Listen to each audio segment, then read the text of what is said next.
break. Sorry for that. Sorry for that. No, it's great. Great. Well, thank you, all of you, for joining us. It's great to see so many people here, and I keep seeing new screens pop up as well.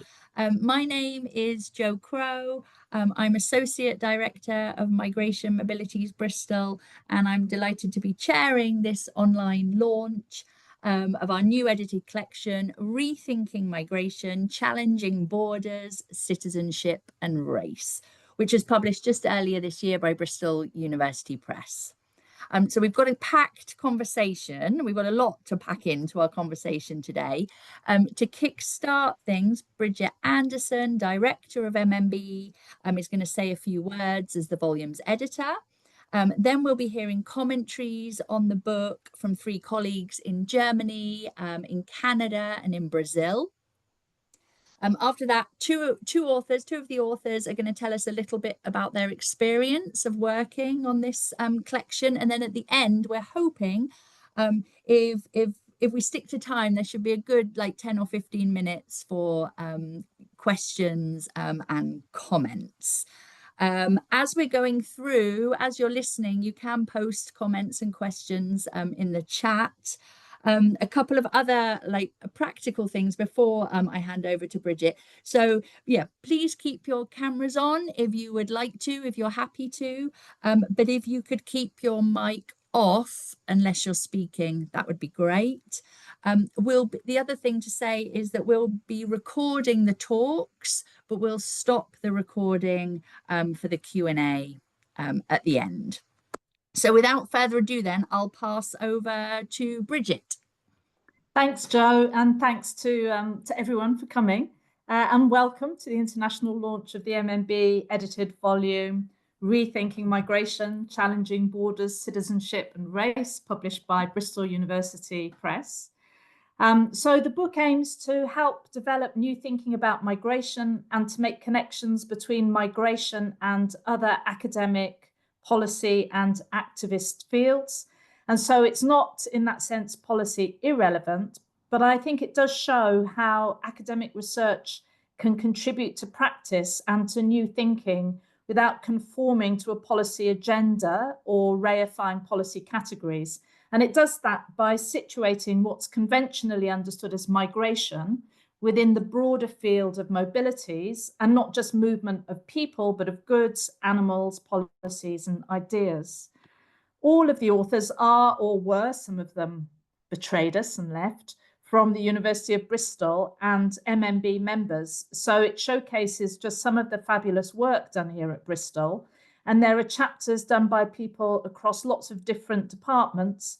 And I think of it as not simply multidisciplinary, but as you'll hear, you're going to hear from two of our contributors in a few minutes, as it's not just multidisciplinary, but radically interdisciplinary.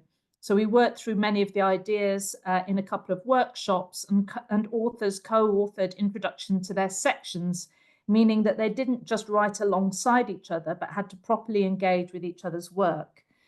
We're grateful to the University of Bristol Strategic Research Fund for funding the workshops and for enabling it to be open access. So please check it out on the BUP website. You can download a copy for free. And if you prefer a hard copy, we can offer you a 50% discount code, which Emily will put in the chat. So thanks for coming. Thanks, Bridget. So one of the benefits of going online after having the in-person launch event back in March is that we can widen the conversation, and connect with researchers across the world who are working on themes of migration and mobility. And we're really lucky this afternoon to have with us Biao Xiang, Leah Vosko, and Carolin Overhoff Ferreira, who are going to share some of their impressions of the book and their responses to the book. So I'll just say a couple of lines about each of them to not take up very much time, and then hand over to them. So Biao Xiang is Professor of Social Anthropology. His research addresses various types of migration and mobility in China and India and other parts of Asia. He was previously based at the University of Oxford and is now director of the Max Planck Institute for Social Anthropology in Germany. Then we have Leah Vosko, who is a fellow of the Royal Society of Canada and distinguished research professor of political economy in the Faculty of Liberal Arts and Professional Studies at York University in Toronto. Leah's research interests are focused on precarious employment, migrant work, gender, race, citizenship and work. And finally, we have Carolin Overhoff Ferreira, who is full associate professor at the Federal University of Sao Paulo in Brazil. She's taught at Oxford University, Hanover University for Applied Arts and Sciences, the Catholic University in Porto in Portugal, and the Free University of Berlin. She's a specialist in Lusophone art and film and theatre, and she was a Benjamin Meeker visiting professor with us recently in Bristol in 2023. So it's great to have you back with us online now. So I will hand over in that order, first to Biao, then to Leah, and then to Carolin to share their thoughts on the book and their reading. Thank you very much. Yeah, I don't think Bridget suggested that I should join in order to praise or even comment the book. I mean, she asked me to ask questions. And this book, you can see it is so carefully put together. So it's a really collective labor. And such a collective labor is valuable because it offers us a very solid ground for thinking more and raising more questions. And I guess I will just raise a couple of questions to all the authors and also the audience. What do you think?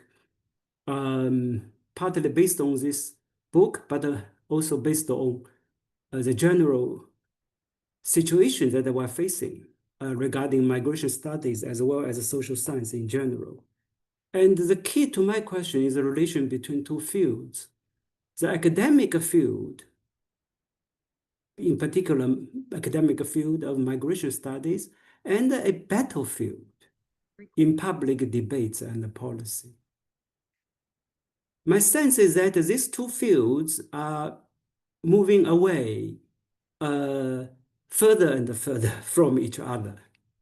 So the academic field, of course, they have their own driving force, which is the publication and the deconstruction concepts and nuance previous statement, complicate pictures. And then you have the battlefield. But the battlefield become more and more fierce, actually, especially over the last 2 years. I mean, we don't need to mention the US. I mean, here in Germany, migration is probably the single most important and divisive political point. And there is a real battle being fought along this line. And then the battlefield, of course, things are organized very differently. And we know that this political contestation is not going to change simply because some members will have more nuanced understanding of history, or especially by deconstructing certain categories. So if we say the entire battlefield is somehow based on biased understanding, is based on some simplistic, essentialistic understanding, that's one consequence of it is that we're giving up. You say the battlefield itself is wrong. It's a stupid game. We're not going to engage. And if someone is, having a gun pointing to us, it does not make sense for us to say the gun looks simplistic. I mean, that is what academic research has been doing since the 1990s. I myself a product of that. That I mean, I think we can still talk more about the political economy of this total cultural order, why we talk and think things in particular way. So that has been going on for more than 30 years. But now I think the situation is a little different because a gun can be real gun. And before we can go around, the situation just, the battlefield become worse and worse, academic field become more and more proliferated. But now there is a survival of the research itself is at stake. So therefore the question between the two fields, academic field and the battlefield, become more, I think, acute.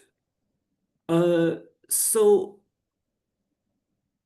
what do you think when you, because many of you have engaged in this battlefield, even not directly, but I think indirectly for a long time. And why it is that we got a feeling, at least I get a feeling, that academic field is really, I mean, I'm now putting word in a deliberately provocative sense in order to get responses, is that the academic discourse is introducing an incapacitating effect of organization. Nothing can be put together. Everything is complex, everything related to each other, but in a very unstructured way. But the battlefield is all about organization. And the things are simplistic, but they are very effective by putting some forces together. So I think that just for this moment, I'm thinking somehow organization is a key question here. I was also thinking when reading this book and also reading other materials, I keep thinking cultural studies and gender studies, obviously, were very much influenced by these two studies, cultural studies, gender studies. They're talking about deconstruction, talk about the nuances, talk about the complications, but somehow the effects are very different. So I just quickly revisited Stuart Hall and to see what he's talking about when he talks about the complexity and the fluid identity. And I immediately feel the feeling, the sense is quite different. He's talking really, they say, okay, no, identity is not fixed. But then he said, because it's not fixed, so therefore everybody can join this battle. And then he talked about decoding, encoding. There's like very concrete tools, intellectual tools that he offers that the people like you and me can use to think about our experiences and to say something, to make a statement. But somehow the post-1990s research does not make me want to say much politically. I mean, in order to write, of course, I joined using this. But whether they provide something that kind of organize my own experiences in a way that my experiences can be connected with other people's experiences and therefore will generate some collective force to be part of the battlefield. It's not very obvious. So the question is that why? I mean, also gender studies. Of course, we deconstruct gender identity, sexual relation. I mean, be complicated. But nobody really, waving the flag to say you have to deconstruct the category of man and the woman, because this category sometimes are still very useful in the battlefield. It is a way how to organize forces, right? And if a woman colleagues said, okay, I'm the only woman today at the meeting, which makes me slightly uncomfortable, we are not going to lecture the person to say, oh, come on, be nuanced. There's no such category as a woman and man. Man is not a monolithic category. You have to see all the wide range and diverse within the category of man, etc. We would not do that because we know this is a part of battlefield. And the line is not drawn here. So this is, this is a question. I mean, of course, it's not about specific about the migration studies, but migration studies does provide an interesting case that there's lots of critical energy and dedication come in, but we don't organize ourselves. Like I got the image we're shooting, we have lots of critical things to say, but the directions that we're shooting are very diverse. You shoot everywhere. But the enemy is so organized, they target in a thing very, very clearly. And then the battle cannot be won in this way. So I will probably end here, and I just wonder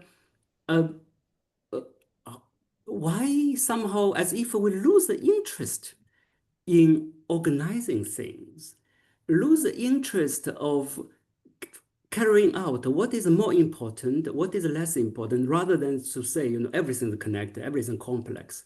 I mean, that is a given. The whole point of intellectual labor is to identify what is the most important now. How to link things in a very, very selective, very biased way. Biased, therefore strategic, therefore effective. So why somehow, is that true? We lost interest, or did I misread, and etc.? I mean, I raise this question because I feel there's a lot of at stake. It's not only just a academic work, but we know what's going on now across the world. So if we don't address this kind of question, probably in 2 years' time, we will even not be able to carry out the most basic work as we like. Thank you. Thank you, Biao. Thank you very much. Over to Leah. And now for something completely different. So it's my great pleasure to have the opportunity to comment on this really timely, original, and important volume. And I think what I'm going to do is take one of the branches that Biao mentioned, and that is to look more on the side of where the major contributions I think this volume takes us. And in particular, I want to applaud the contributors for doing 3 things and then suggest that maybe there are 2 more things. So from an academic standpoint, that we might want to think about based on some of the contributions of the volume. So in my view, a really central strengths in this volume relate to how it starts to probe non-human mobility in relation to human migration, and also how it works hard to develop discussions around the colonial and migration studies, which has been very much neglected in some arenas. And so what I want to do is I want to focus on the three areas that I think the volume contributes to with some examples, and then and they are just pointing to the colonialism in migration studies, and in so doing revealing processes of racialization, making visible border practices, and attending to social processes that relate human and non-human interaction in the field of migration. And then I want to point, assuming I have time, and they will just be questions, to 2 new directions, and that is that I think demand greater attention, that is settler colonial studies and animal labor. So in introducing the volume, Bridget does a lovely job, and she makes this comment that she has, I think, made in different ways in the past, that once migration is not at the border, it becomes race. Now, in my small world here in Canada, this insight is a truism, but I think one of the things that the volume does that is lovely is that it sort of pursues this tendency in very novel ways. And one example, and I see you're here, is Smith's threefold typology of migration, where talking about exile, colonization, and labor migration, and historicizing how rulers have long used these types in the absence of national borders as we understand them today. And I really enjoyed this discussion, in particular, how in the wake of the Black Death, controlling workers' movements, and I'm preoccupied with workers' movements, often entailed restrictions designed to keep them in place. Meanwhile, exile was used to rid kingdoms of political enemies and such. And I think there are a lot of echoes to what we're seeing today. And similarly, and you won't be super surprised, given my own areas of interest, I so enjoy Manoj Diaz-Abe's chapter on the Aliens Order. And in particular, how it illustrates how the British government used immigration laws to control who could work in the country after World War I. Immigration rules are often thought to be about entry, but in this case, who could enter the UK in the interwar years was important. But as Manoj shows, they also shape the idea of the national labor market and profoundly affect who, in this case, is excluded in Great Britain. And the work permit system, this paper really shows, has in the UK, and I again will see could illustrate some echoes in Canada, has deeply racialized and class-based consequences. So much like racialized administrative burdens that are facing migrant workers today, even though the work permit system was facially neutral in that time, it effectively targeted migrants from India, the Middle East, and Black seamen, who, of course, you go into in great depth. And there are similar patterns happening today in Canada through programs that aren't even that aren't thought to be about migration, but effectively pursue this kind of angle. And a second theme I want to talk about is making bordering more visible. Chapter 7, and I think on the production and negotiation of the good and bad migrant is very compelling, and it uses, for those who haven't read the book, the case of Brazilians in London, and powerfully illustrates bordering practices and how they're nationalized. I really enjoyed in that chapter how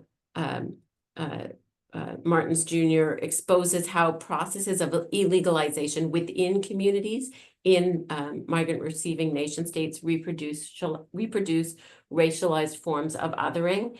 And there is just no question that a lot of research that some of us have conducted on legally, like the deportability of legally authorized workers, such as farm workers, in my case in Canada, as well as the racialized effects of colorblind labor standards, illustrate alongside compatibly how people that are labeled illegal, being labeled illegal internally creates fear and isolation and such. So I found this chapter really excellent. An excellent illustration about making borders more visible inside the nation state. Now, it's not placed in this section, but I also found that Wan Zhang's chapter, "Why Can't Chinese Citizens Go Home?" A very compelling chapter, also offered a kind of unique investigation of an underexplored phenomenon that relates to making borders more visible and that exposes the multi-layered effects of differently bordered anti-Asian racism. This inquiry shows very distinctly how migration is complexly implicated in differential inclusion within nations of emigration. And in a way, it fits within other parts. I'm sure Bridget struggled to figure out where to place some of these interventions. And interesting to my mind in relation to this article is how Chinese citizens living overseas during the COVID-19 pandemic faced immigration when they sought to visit or permanently return to China. In Canada, interestingly, we saw the flip side of this pattern with similar effects in surveying the experiences of Black and Latinx migrant agricultural workers who arrived principally from Mexico and the Caribbean. Here, in small communities in Canada, these essential workers were first issued identity cards, reflecting what I like to think about as infodemic deportability, yet with parallel effects to what happened to the Chinese nationals that Xiang talks about. And in a sense, then, these contributions work to contribute to the kind of epistemic border work that Rook and Carver in their chapter point to. I won't go into that chapter so much, but I would say that this epistemic border work is also a major contribution to this demystification of race within and across borders. A third theme that I want to mention, and that I really find compelling and maybe a jump off point for future research is the attention that the volume gives to non-human migration. Now, this, of course, is really evident. It's in many chapters, but I'll just draw attention to Publicover's chapter examining the early voyages of the East India Company, Donkin's chapter on mobile people and places in pre-modern Europe, it's particularly evident in, and I see that you're here, Maria Paula Escobar Tello's chapter on cows on the move.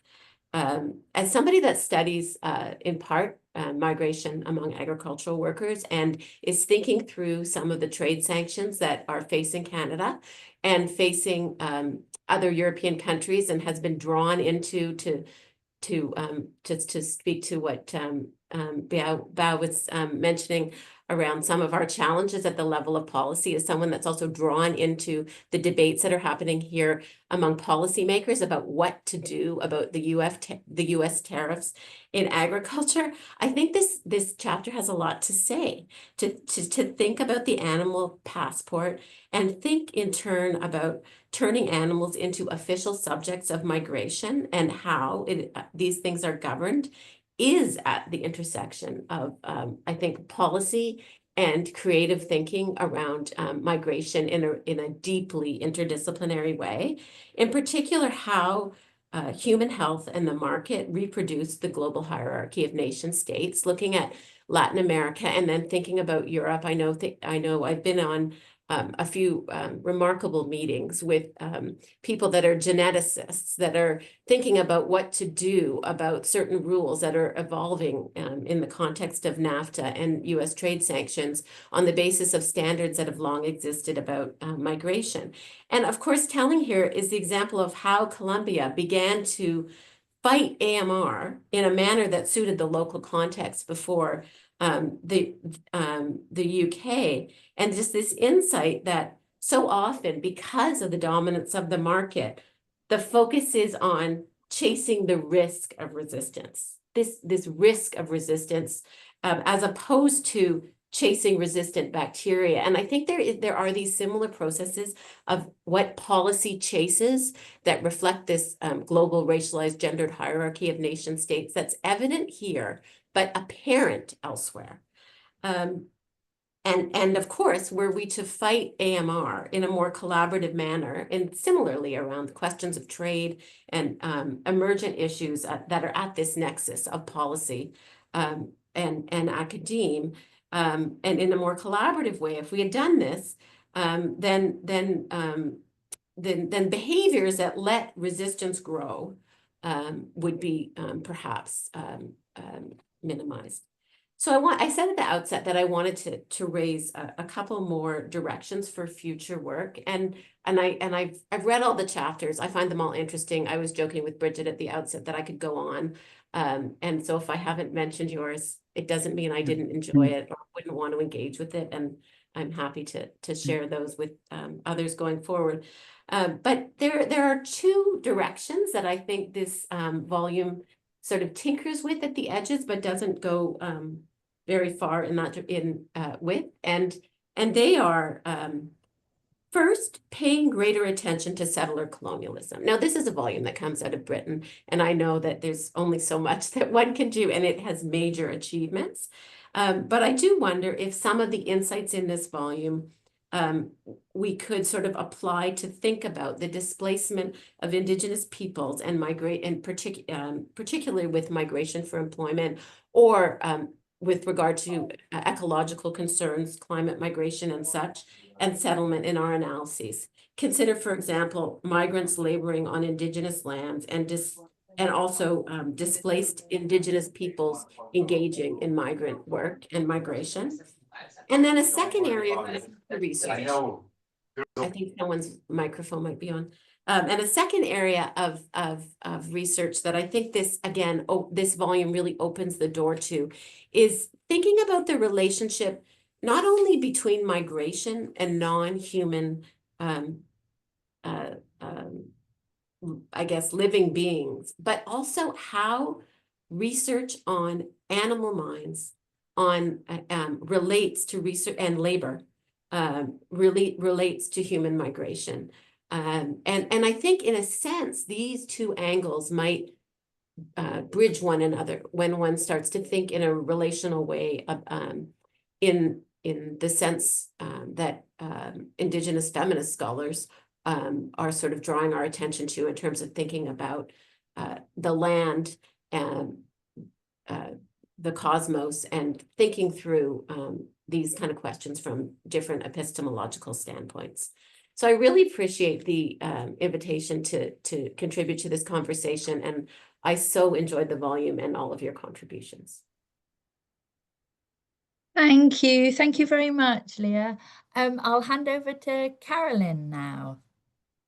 Thank you very much, Joe. Thank you so much for having me. It's a pleasure. It's an honor to be here with you today to celebrate this wonderful book.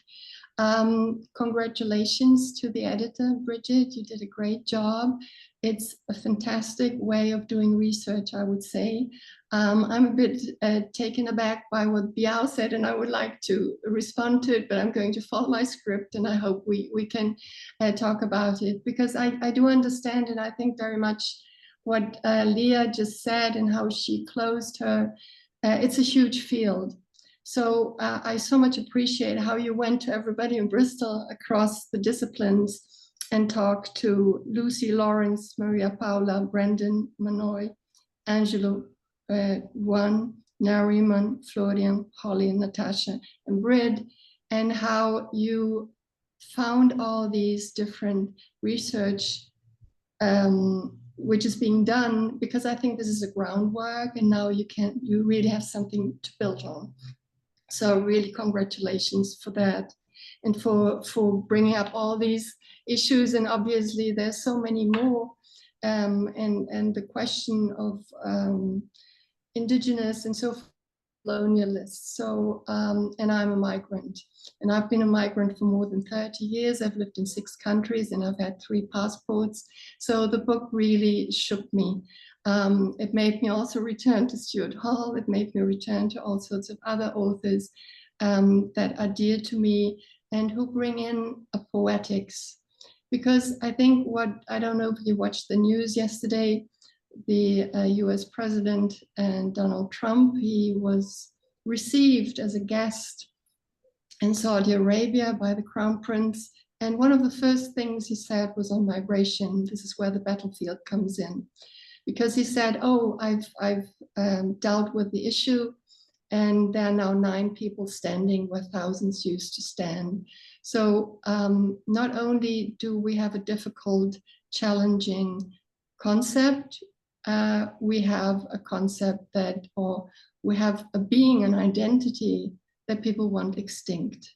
And this was really something that shocked me very much yesterday, and that I think that your book stands against, and that with all, I truly believe, and this is why I enjoyed so much also the interview at the end, the policy making, the becoming active. But like from my Brazilian point of view, I have seen 4 years of Bolsonaro, and it has really strengthened the movements. It has really also shown the importance of academia. I'm part of a course which is for indigenous. We have now 80, every year 40 come in. And Sao Paulo was the only state that didn't have that course. They need that course so that they can teach in their indigenous schools. They're all migrants. They come from all over Brazil. They've been tossed around. And now these schools where I go once a month to speak with my students, we're all responsible for some of them. We sit down and we have very profound philosophical talks. And there so much comes up, and that's the humanity of it. So I think your book takes the pulse of a patient, and this patient is very sick. And that's the ideology. I mean, this is, we're talking about the North. And in the South, we have all these problems where we have different problems. And so other researches are being done. But I think what you're doing for Europe and for the UK, because most of the 8 of the chapters are about the UK or about the interfaces between China, Leah mentioned Brazil, Ukraine, Africa. There are 3 chapters that are on historical issues. And funnily enough, they are 2 are on pre-modern and 1 on the 17th century. They're the most positive in a way, not the one on the 17th century. That was when colonialism was in full swing, and it's on the East Indian Company. But they all, so all the others show very clearly how sick the patient is and how difficult the task is that we all have, not only researching it, but also thinking about policies and how to deal with it. And so I really would like, each of the chapters is beautifully written, very well researched. That's the finest, you know. It's when you work at a university where students, we have a lot of quota students, our students do not have that, the training. And we spend a lot of time and a lot of work on trying to get to that academic level. And when you then read a beautiful book like that and you see how hard the people work, and because then it comes global, you know, then it becomes international. And that's what we're struggling with, to be seen, to be heard, that our identities and our research is being seen.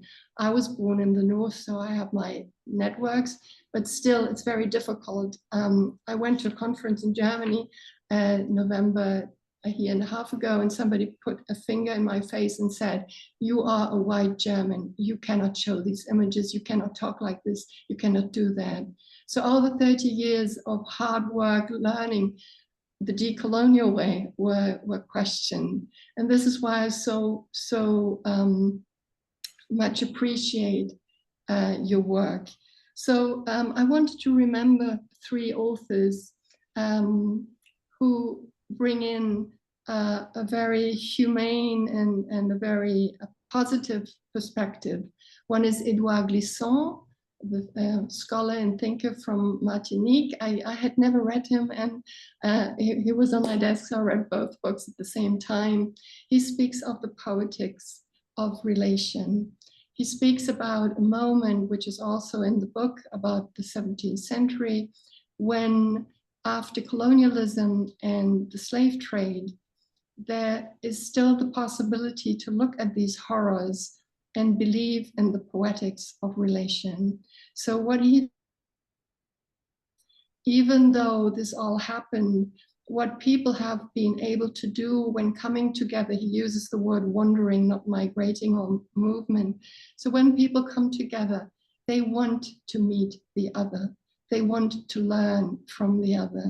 And this is also what Lelia Gonzalez, a very important, and unfortunately in the 90s and 2000s forgotten, but now recovered, Black thinker says, she talks about the Africanity.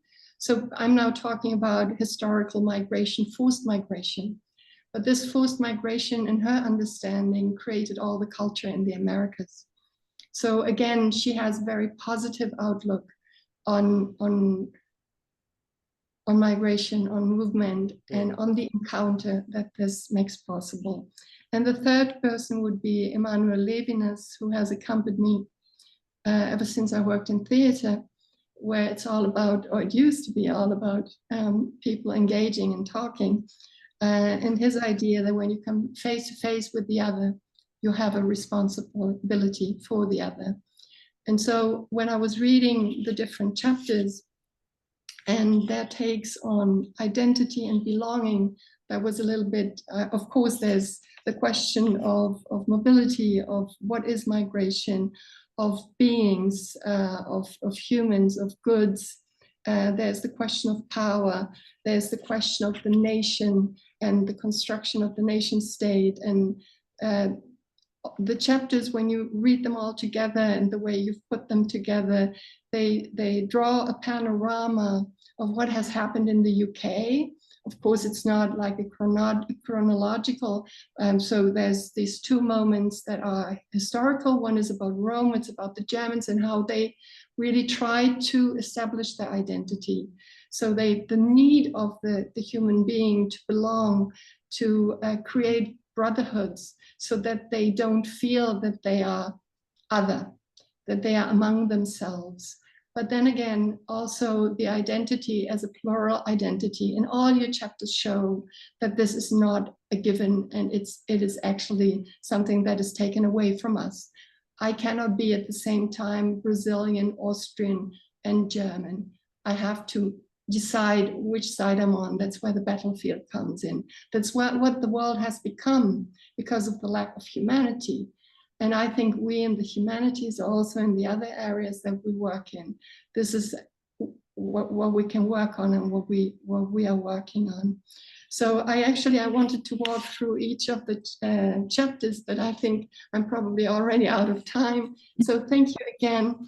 Again, I'm from the arts, so I look at what people do and how they interact. And I think your book is a very important contribution, and I wish it to go all over the world, global, and that it will not encounter any borders or anything of that sort, and that you will build something very beautiful in your institute. Thank you so much for having me.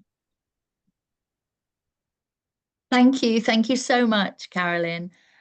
So now we'll move from readers of the book and their questions and thoughts and comments and reflections to a couple of colleagues here at Bristol who contributed chapters. So we have Nariman or Naz Massoumi and Maria Paula Escobar. So they're just going to talk for a couple of minutes about their experiences. I'll just say very briefly, Naz is a filmmaker and senior lecturer in film and television at the University of Bristol. His film practice and research centres on life histories of colonialism, diaspora and the British-Iranian encounter using ethnographic and archive-based methods.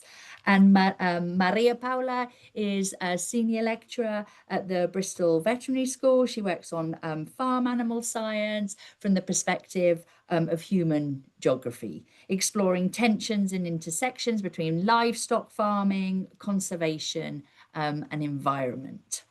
It's very difficult to sum people up in like a line or two, but there we go. I'll hand over to Naz first and then Maria Paula. Thank you. Thanks, Jo. Hi, everyone. Thanks so much for coming, and to Carolin and Leah and Biao for their commentary, and to Bridget and Emily and Jo for organising the launch. It's been it was a real pleasure and honour to work on this book. I probably shouldn't admit this, but in previous experiences of writing chapters for edited books, I had very little idea of what the other authors were contributing until the book was actually published. I probably still don't know exactly what they did, but what made this project really refreshing and I think distinctive for me was the really genuinely collaborative and interdisciplinary nature of it, and right from the outset, it always felt, I think, that we were writing a book together, not individual chapters that someone, i.e. Bridget, would sort of skillfully stitch together in the editing and the introduction. And I think this is really largely thanks to the early collaborative workshops and the opportunity to engage with and get to know the other authors, not just those that we were writing a section with, but across the whole volume. So we were encouraged, well, I say encouraged, but I mean forced to share early drafts and to read each other's work and to take part in what was called a chapter speed dating exercise, which something academics might get excited about, but where we talked to each other about our chapters in these kind of 8-minute one-to-one sessions. And it was kind of, for me, it was really unexpected and unique that, one of the most constructive feedbacks I got was in this speed dating exercise, and my chapter's on racism in Iranian diasporic cinema, but I got it from really getting constructive feedback from someone who's working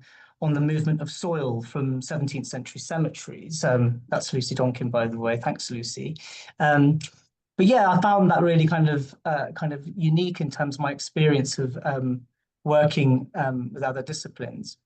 I also, I should say something about working with Florian Shedding and Joanne Xiang on our section on transformative representation. We're in the same School of Arts, but we've never worked on a collaborative writing project together until this moment, and I thought that was really enriching. We weren't initially sure where our synergies lay. Florian's chapter is on musical responses to the Russian-Ukraine war.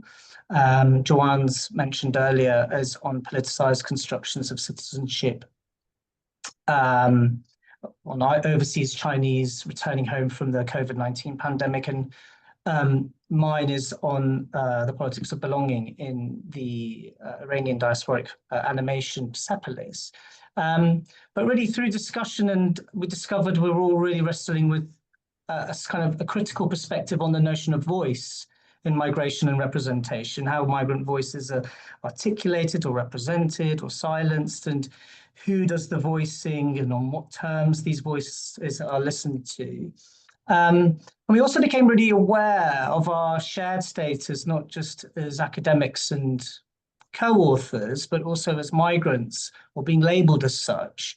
We have different journeys and trajectories and experiences, but I felt that experience was felt significant in some way, that maybe it shaped how we worked or wrote or collaborated together. I don't know, but I felt it was significant. But yeah, I think I should probably stop. Overall, it was a really positive experience intellectually and socially. I won't say I want to do it again because Bridget might have ideas.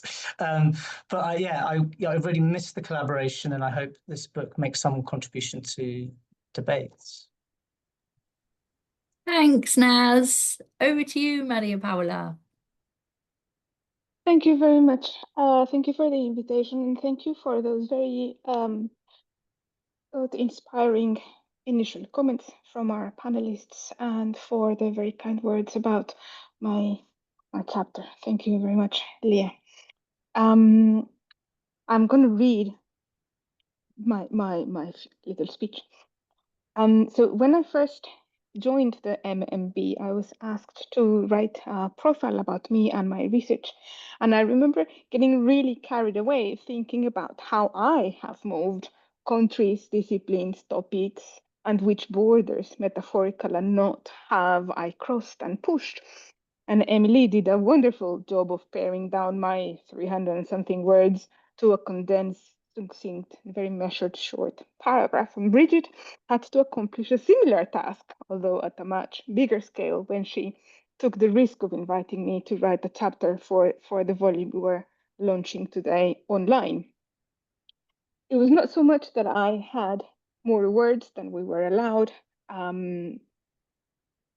or that I was over the limit. It was that the idea for the book, which was to ask questions about the definition of migrant, about the movements that scholars in mobilities should concern themselves with, and about what we might miss if we think of national borders as natural, sent me in a similar intellectual frenzy.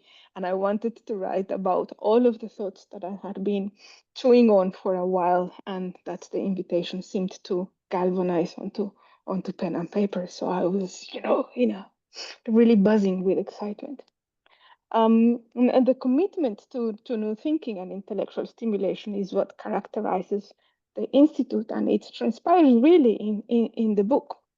Our brief was to challenge, and in our section, Lucy Donkin, who's an art historian, and Lawrence Publicover from the English department, and I had sat down several times, and what we wanted to do was to do this challenging by exploring more than human mobilities. We wanted to show what the field may gain by paying attention to the movements of animals and objects and entities and senses and processes as hard to classify as soil and senses, and grief for example, in Lucy's chapter about soils giving portability to place, which is a concept that sent me on a similar explosion of ideas as a geographer. Lawrence's chapter is about oceanic voyages as movement enterprises, and he focuses on the ships themselves, those very material objects, and all of the non-humans that they purposefully carry as they recreate the world into empires and colonies, powerful and oppressed, with ripples or perhaps tsunamis that still trouble us today. But he also looks at those other non-humans that may inadvertently travel in them, woodworms, but also, those companion dogs and their agency in those enterprises that are never merely human. My own chapter looks at the history of cow passports and what it reveals about our efforts to govern some of the immaterial mobilities that animals enable, like the movement of disease and bacteria and the processes like antimicrobial resistance. And by immaterial, I mean that they are more or less much less tangible and therefore harder to control. So we resort to the control of their vessels, which in this case are the actual cow bodies, to make them more governable.